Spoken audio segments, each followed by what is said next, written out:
Hey guys, quick update on the Supercharger network based on, or program based on something I experienced yesterday.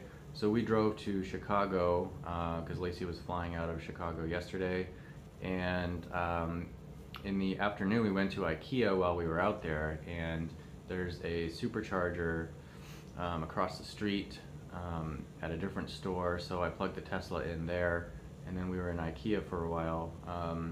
Which the time we were in the store was longer than it took the car to charge. Now Tesla, I think last year, had initiated a program where if your Tesla finishes charging but you leave it plugged in at the supercharger, after it's completed it'll start charging you per minute, as in like a fee, money. I forget the amount actually, it might have been something like 20 cents a minute or something like that after the first 5 minutes. To encourage people to not just park there and leave their cars for extended period of times, but to leave those spaces open for people that are actually using it for long distance traveling, which is the whole intent. Anyway, good program, but then that led to some situations where there'd be like 1 or 2 cars at an 8-stall supercharger, and you're getting charged these fees for sitting there when like there's plenty of spaces. So after that was rolled out, Elon had said that they were also going to incorporate, if there's a number of stalls available, then you don't have those fees applied. So I wasn't sure if that had actually happened or not, because I hadn't actually supercharged for a while for extended periods of time. But while I was at the Chicago one, it was the Bloomington? I forget. There's several superchargers in the Chicago area. But anyway, I got a notification that my car went all the way up to 100% battery charge, and there were no fees applied.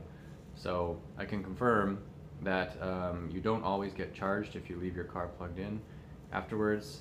And I was definitely there, after 5 minutes had elapsed. So I think there is kind of a grace period to move your car. But the other thing is, when I pulled in, there were probably, there were at least 4 other Teslas charging there, and there's 8 stalls.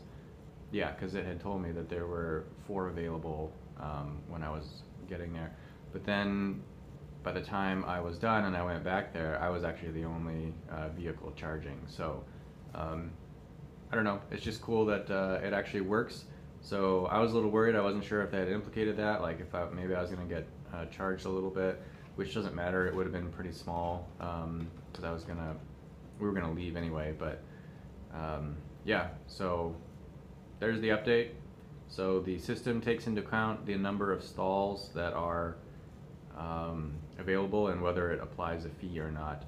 And I don't know how many stalls have to be open for that to happen, so I'm not sure about that.